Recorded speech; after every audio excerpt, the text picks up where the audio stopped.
Banda Aceh Calang, tepatnya di Desa Sawang, Kecamatan Setiabakti, Kabupaten Aceh Jaya. Dalam kejadian tersebut, satu warga Aceh Jaya dikabarkan meninggal dunia. Satu warga Desa Payalaut, Kecamatan Setiabakti meninggal dunia setelah mengalami tabrakan beruntun di lintas Banda Aceh Calang, tepatnya di Desa Sawang, Pemukiman Lagen, Kecamatan Setiabakti.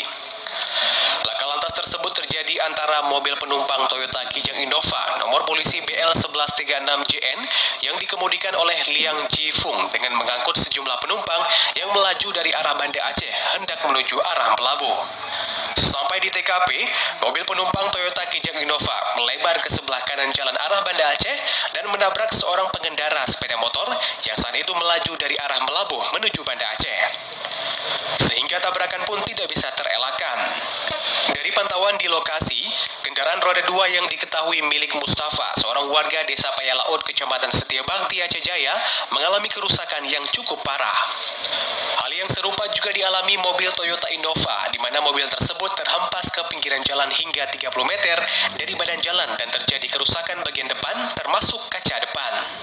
Kapolres Aceh Jaya AKBP Yudi Wiono melalui Kasat Lantas Ibtu Asari menjelaskan, dari olah tempat kejadian perkara, tabrakan berawal dari mobil Innova yang melaju dari Banda Aceh hendak ke Melabuh, melebar ke kanan jalan hingga menabrak kendaraan roda 2 yang saat ini melaju dari Melabuh. Menurutnya, dalam laka tersebut pengendara roda 2 atas nama Mustafa, warga Desa Payalaut, Kecamatan Setiabakti, meninggal dunia. Ya benar, ada di sekitar Kecamatan Setiabakti, TKP-nya di Desa Babangun. Untuk tindak lanjut kasusnya bagaimana, Pak? Untuk saat ini kita masih olah TKP, kita belum bisa memprediksi bagaimana kejadian. Demikian, Pak.